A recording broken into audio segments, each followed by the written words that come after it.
ډېر نوموړي لوبغاړي چې په زرګونو په لکونو په کروڑونو خپل مینوال لري، نه صرف په پاکستان کې لري په افغانستان کې لري. یو داسې لوبغاړی چې د لر او بر ټول پښتانه د هغه په لبو باندې ویاړ کوي. موږ سره ولاړ دی د ارزان دپاره د شمشاد ټلویزیون لپاره ډېر د فخر او ډېر د ویاړ خبره ګڼم چې شاهد خان افریدی ورور به موږ سره خبرې کوي. ستړي مه شئ، په خیر علیکم. السلام علیکم جی.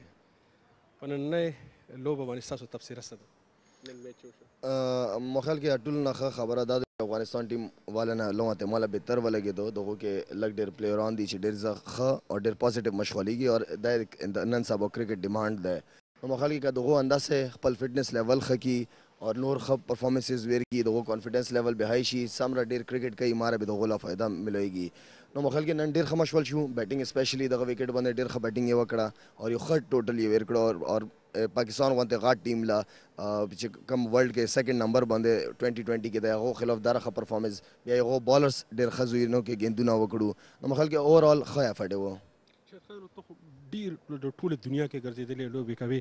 دا راته وایي چې د افغانستان ملي ټیم چې دی کوم اړخ ته داسې تا ته کمزوری ښکاري چې هغې ته ډېره توجه ورکړي چې تا ته ډېر کمزوری نه پرې نه وي؟ ما خیال کې زه به دا یم که نه چې 50 اوور میچونه د زیات کوي. 20 اوور کې خو بالکل مطلب دا چې ډېر زیات پازیټیو گیم وي اور بیټسمین خپل ټیکنیک هم نه هغه کوی شي اور چې کوم ټیکنیک والا بیټسمین وي هم پورا ټایم نه خستی شي.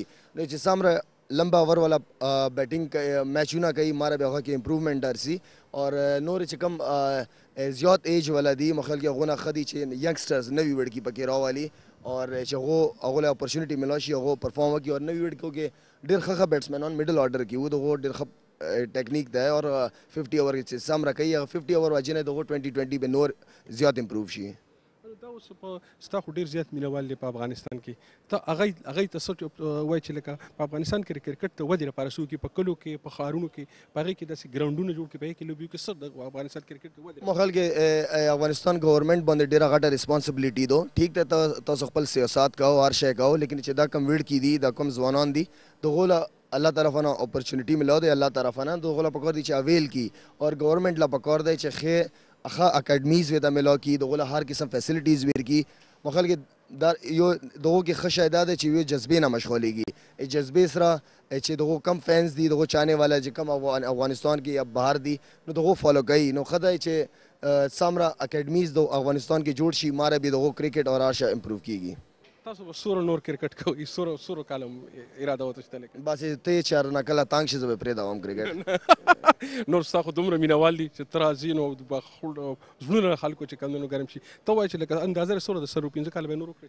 نه 15 کاله 2015 پرې ما فلحال فوکس کړی دی 2015 پرې کرکټ کوم هغه نه بعد خپل ځان قسم اور خپل زه غواړم چې 2015 پرې چې مشغولېږم نو ښه زبردست فټنس اور ښه پرفارمنس سره مشغول شم.